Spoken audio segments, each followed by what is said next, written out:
Today we will talk about American M1 Garand semi-automatic rifle.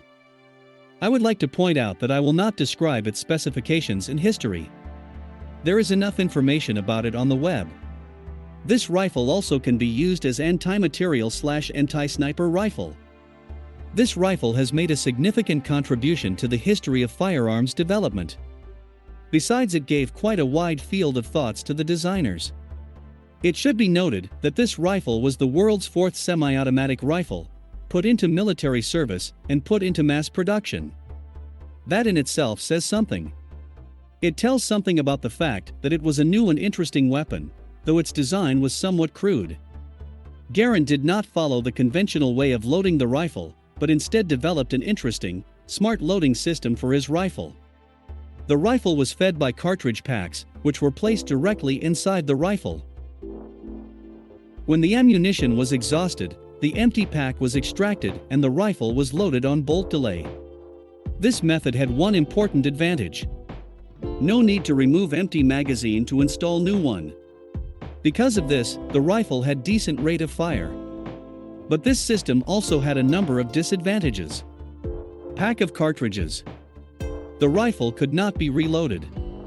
Only a new pack could be placed inside after removing the old one.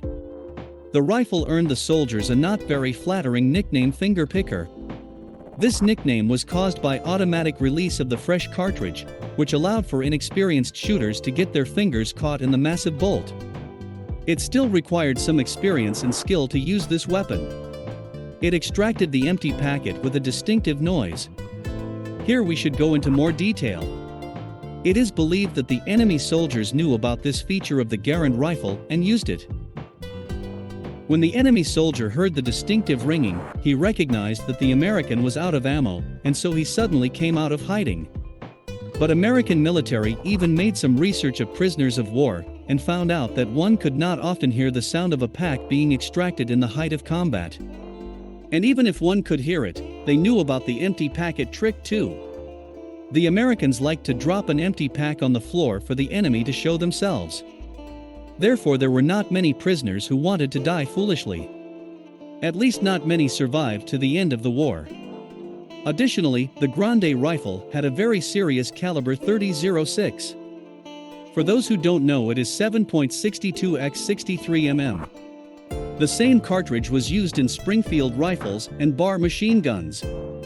It made sense to create a semi-automatic rifle for this cartridge. However, the rifle was semi-automatic, so it was a semi-automatic rifle. With this caliber, it had very mediocre accuracy.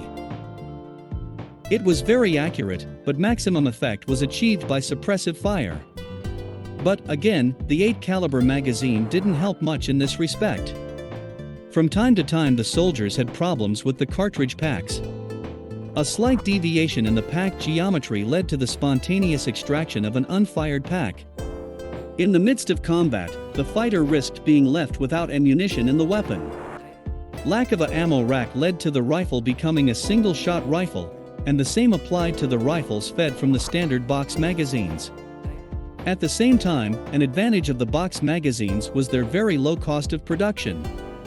This allowed to provide the army with enough ammunition for a big amount of military rifles. But enough about the bad. There were some bright spots. The rifle was very accurate. When shooting at a quiet pace, it showed very good results in terms of accuracy. It was this fact that allowed it to develop further and already in the post-war period to be used as a sniper rifle. Attempts were also made to make automatic rifle. These attempts were unsuccessful, but it provided valuable experience. This led to birth of the M14 rifle with box magazine and new caliber .308. The 30.06 was rejected as too powerful. It should be noted that some attempts were made to turn M14 rifle into submachine gun, but it also did not bring any fruit. At the end of the day, we can say that Garand's rifle was not a perfect weapon, but the USA passed through the war with it. It also served as a basis for rifle design for many decades to come.